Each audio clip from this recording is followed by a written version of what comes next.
अब नाश्ता हो या टिफिन, गेहूं के आटे का ये नाश्ता है हमेशा ही हिट। जितना ये स्वादिष्ट है ना, उतना ही बहुत ज्यादा हेल्दी भी। इसमें आपको कम एफर्ट्स में बढ़िया सा नाश्ता मिलेगा, खास करके अपने बच्चों के टिफिन बॉक्स के लिए। तो मैं आपको सारे टिप्स भी बताते जाऊंगी, तो फ्रेंड्स वीडियो पूरा वॉच कीजिएगा। आइए वीडियो बनाना शुरू करते हैं। सबसे पहले मैं परात में ले रही हूँ 1 कप गेहूं का आटा। आप एक बोल भर के भी डाल सकते हैं, वही आटा जिसकी हम रोटी बनाते हैं। 1/4 टीस्पून अजवाइन में से क्रश करके डाल रही हूँ, बढ़िया से टेस्ट, फ्लेवर और डाइजेशन के लिए। आधा टीस्पून नमक, आधा टीस्पून में डाल रही हूँ रेड चिली फ्लेक्स, 2 टीस्पून डाल रही हूँ तेल, ताकि अंदर भी नमी आ जाए और जो नाश्ता है ना हमारा बाद में ड्राई सा ना लगे। थोड़ी सी फ्रेश धनिया, और इन सारी चीजों को अच्छे से मिक्स कर लेंगे।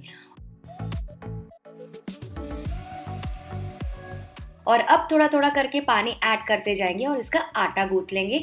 नॉर्मली फ्रेंड्स जैसे हम पूरी के लिए गूंथते हैं, रोटी के लिए नहीं, जैसे पूरी के लिए गूंथते हैं थोड़ा सा सख्त आटा चाहिए, क्योंकि हम इसको बाद में स्टीम भी करने वाले हैं। तो इसको अच्छे से गूंथ लीजिए। अच्छा फ्रेंड्स, इसी आटे में आप चाहें तो बिल्कुल थोड़ी सी सूजी और बेसन भी डाल सकते हैं। मैं वैसे भी बनाती हूँ, बहुत ज़्यादा टेस्टी लगता है। बेसन का फ्लेवर भी आता है और सूजी से थोड़ी सी क्रिस्पीनेस भी बढ़ती है। तो ये देखिए सेमी हार्ड आटा तैयार हो गया। इसको रेस्ट करने के लिए थोड़ी देर रख देंगे, जब तक ये सेट हो रहा है। चलिए बाकी की तैयारी कर लेते हैं।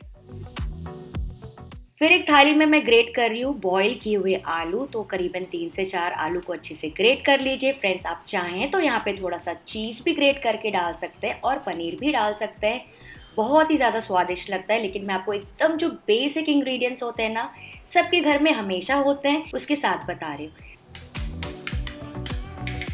साथ ही डाल रही हूँ 2 से 3 हरी मिर्चें बारीक कटी हुई। गाजर में डाल रही हूँ ग्रेट करके, और कैप्सिकम में डाल रही हूँ एकदम बारीक कटा हुआ। 1 टीस्पून अदरक लहसुन का पेस्ट। आप चाहें तो सिर्फ अदरक डाल सकते हैं, या फिर अदरक लहसुन दोनों को एकदम बारीक काट के भी डाल सकते हैं, बहुत अच्छा टेस्ट आता है। आधा टीस्पून जीरा, आधा टीस्पून रेड चिली फ्लेक्स, आधा teaspoon red chilli powder, 1/4 teaspoon black pepper powder यानी कि काली मिर्ची, और 1/4 टीस्पून गरम मसाला, थोड़ा सा फ्रेश धनिया, और इसको मिक्स कर लेंगे।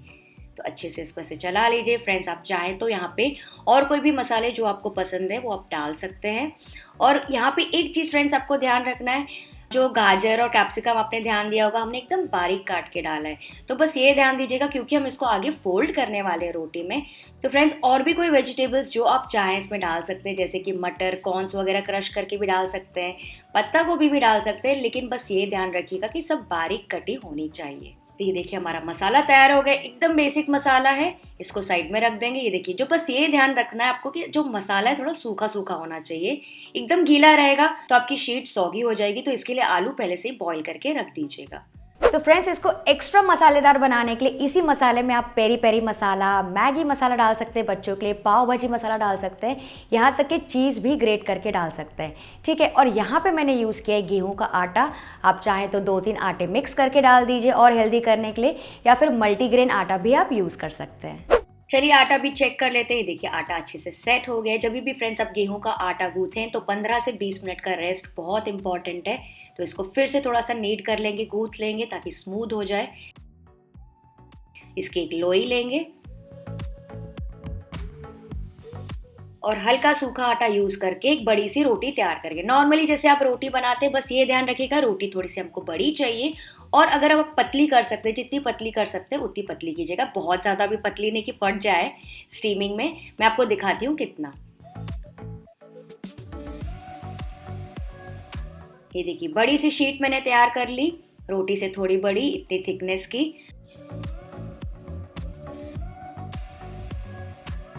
तो अब इसके ऊपर मैं लगा रही हूँ हरी चटनी। ये घर की बनी हुई हरी चटनी है। इसका वीडियो आप नीचे चेक कर सकते हैं, डिस्क्रिप्शन बॉक्स में मैं लिंक दे दूंगी।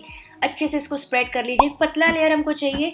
इसका टेस्ट आता है फ्रेंड्स, जब भी हम खाते हैं ना, बहुत मज़े का लगता है। आप चाहें तो इसके साथ सॉस भी लगा सकते हैं, लहसुन चटनी लगा सकते हैं, शेजवान चटनी लगा सकते हैं, आपके ऊपर है। और फिर इसके ऊपर लगा देंगे एक पतला लेयर मसाला का, जो कि हमने तैयार किया था। मतलब बहुत पतला नहीं, बहुत मोटा नहीं। आप देख सकते हैं जैसे मैं लगा रही हूँ, क्योंकि हम इसको डबल शीट करने वाले हैं। तो एक पतला सा लेयर लगा लीजिए और यहीं पे फ्रेंड्स आप चाहें तो ग्रेट करके चीज़ भी डाल सकते हैं, बहुत अच्छा लगता है। अच्छा, इसके ऊपर अब मैं डाल रही हूँ बारीक कटे हुए प्याज और थोड़ी सी फ्रेश धनिया। ये मेरा पर्सनल फेवरेट है। कच्चे प्याज जब स्टीम होते हैं ना, उसका अलग ही टेस्ट आता है, बहुत अच्छा वाइट लगता है, तो मैं डाल रही हूँ। अगर आपको ना पसंद हो तो आप कंप्लीटली स्किप कर दीजिए। अब ये देखिए मैं इसको फोल्ड कैसे कर रही हूँ। रोल करेंगे तो बहुत ज्यादा मोटा हो जाएगा, तो ये देखिए ये आधा पार्ट है, इसको बैट पैट कर लेंगे ताकि वो अच्छे से चिपक जाए, और ऊपर का हिस्सा भी उसके ऊपर ओवरलैप कर देंगे। ये देखिए इस तरह से एक रेक्टेंगुलर जैसे तैयार हो जाना चाहिए। ओवरलैप मैंने कर दिया, तो इतना मोटा आपका रेडी हो जाएगा एक रोल। और अब देखिए मैं क्या करूँ, जब दोनों रोल रेडी हो गए तो इसके ऊपर हल्का सा ना मैं से बेलन चला दूंगी ऊपर की तरफ से। जिस तरफ से हमने चिपकाया उस तरफ से नहीं, ऊपर से हल्का सा बेलन चला देंगे, तो इससे क्या होगा, ये थोड़ा सा ना और पतला हो जाएगा, जिसकी वजह से जल्दी से स्टीम हो जाएगा और स्टफिंग भी आपस में चिपक जाएगी। ये रेडी हो गए। नेक्स्ट यहाँ पे मैंने पानी गर्म करने के लिए रख दिया है स्टीमर में, जब तक इसमें उबाल आएगा। यहाँ पे मैंने लिए स्टीमर की प्लेट और इसके ऊपर सावधानी से दोनों को प्लेस कर देंगे। ऊपर का हिस्सा इस तरफ मैंने ऐसा रखा है, आप देख सकते हैं वैसे। और फिर इस प्लेट को हम रख देंगे स्टीमर के ऊपर। पानी एकदम अच्छे से उबल गया है और इसको ढक के स्टीम होने देंगे 7 से 8 मिनट के लिए मीडियम हाई फ्लेम पे। इससे ज़्यादा समय आपको नहीं लगेगा और उससे ज़्यादा कीजिएगा भी मत, वरना बहुत ज़्यादा ड्राई हो जाएगा। तो चलिए करीबन 8 मिनट हो गए हैं, खोल के चेक करते हैं। ये देखिए मुझे ऐसा लग रहा है, मैंने हमेशा बनाया है तो अच्छे से पक गया है। इसकी 2 निशानी है। पहली निशानी, एक तो आटे का कलर पूरी तरीके से चेंज हो गया है और ड्राई भी हो गया है, जैसे मैंने आपको बोला बहुत ज़्यादा ड्राई नहीं करना है। दूसरी चीज़, जब अपने हाथ से ऐसे टच करके देखेंगे ना, तो ये देखिए चिपचिपापन बिल्कुल नहीं है। आप 2 से 3 मिनट के बाद इसको चेक करके देखिएगा, कभी बहुत चिपचिपापन रहता है, तो इसमें चिपचिपापन बिल्कुल भी नहीं है इस वक्त। इसका मतलब ये अच्छे से कुक हो गया आटा। तो इसको निकाल के ठंडा होने देंगे फ्रेंड्स। ठंडा होने के बाद ही इसको काटेंगे, वरना ये टूट जाएगा, बिखर जाएगा। तो ये अच्छे से ठंडा हो गया। अब इसको मैं स्ट्रिप्स में काट रही हूँ।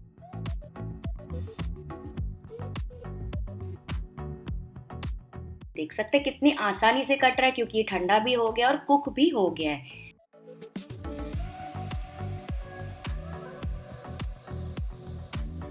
तो अब आप चाहें तो इसको कोई भी एयर टाइट कंटेनर में स्टोर करके फ्रिज में रख सकते हैं। ये 2 दिनों तक के अच्छा रहता है, उससे ज़्यादा नहीं, क्योंकि इसमें हमने आलू और गेहूं का आटा यूज़ किया है। ये देखिए सारे रेडी हो गए हैं। तो फ्रेंड्स अब आपके पास 2-3 ऑप्शन है। आप चाहें तो उसको डीप फ्राई कर लीजिए, शैलो फ्राई कर दीजिए, बेक कर सकते हैं, एयर फ्राई कर सकते हैं। लेकिन क्योंकि मैंने इसको स्टीम किया है, इतनी मेहनत की है, गेहूं के आटे से बनाया है, तो मैं इसको तवे पे ही सेक रही हूँ ताकि और भी ज़्यादा क्रिस्पी और हेल्दी बने। तो चलिए अब इसको बढ़िया सा तड़का दे देते हैं। तो यहाँ पे तवे में मैं गरम की हूँ थोड़ा सा तेल। आप चाहें तो मक्खन या फिर घी भी यूज़ कर सकते हैं। डालेंगे थोड़े से तिल, थोड़े से करी पत्ता, थोड़े से रेड चिली फ्लेक्स, धनिया वगैरह भी डाल दीजिए। तिल का बहुत अच्छा टेस्ट आता है फ्रेंड्स, ट्रस्ट में। और कलौंजी भी अगर आप डालेंगे तो वो भी अच्छी लगती है। ये सारी चीज़ें अच्छी से क्रैकल हो गई है और अब इसके ऊपर प्लेस कर देंगे सारी पट्टियाँ। या एक्चुअली समोसा पट्टी भी आप उसको बोल सकते हैं, नमकीन पट्टी बोल सकते हैं। आप इसको क्या नाम देना चाहेंगे मुझे कमेंट करके बताइएगा। और इसके अलावा आप गेहूँ का आटे की कौन सी रेसिपी देखना चाहते हैं, आपकी कौन सी फेवरेट है, वो भी मुझे बताइएगा। तो सारे मैंने इसे प्लेस कर दिए और इसको अब करना क्या है, 3 से 4 मिनट के लिए सेकते जाएंगे मीडियम फ्लेम पे। तो जैसे एक तरफ से सिक जाए दूसरी तरफ से पलट लीजिए, और चाहिए तो और ऊपर से ब्रश कर सकते हैं आप घी तेल वगैरह। तो बस इसको कुक करते जाइए जब तक ये बढ़िया से क्रिस्पी करारा ना हो जाए और जैसे कलर आपको चाहिए। अगर आपको ज़्यादा क्रिस्पी चाहिए तो उसको लो में अच्छे से सेक लीजिए। ये देखिए कितना बढ़िया सा कलर आ गया है और कितनी ज़्यादा कुरकुरे बनी है। बिल्कुल हेल्दी तरीके से हमने इसको बनाया है। इसको प्लेस कर देंगे चटनी सॉस जिसके साथ आपको सर्व करना है। इसका आप टेक्सचर देखिए, एकदम बढ़िया सा लच्छा पट्टी, अंदर से मसाला एकदम पका हुआ, आटा भी पका हुआ। रेसिपी पसंद आई तो लाइक ज़रूर कर दीजिएगा। और फ्रेंड्स अगर आपको गेहूं के आटे के शक्करपारा देखना है जिसको आप 1 महीने तक के स्टोर करके रख सकते हैं, तो यहाँ पे आप क्लिक करके वीडियो चेक कर सकते हैं।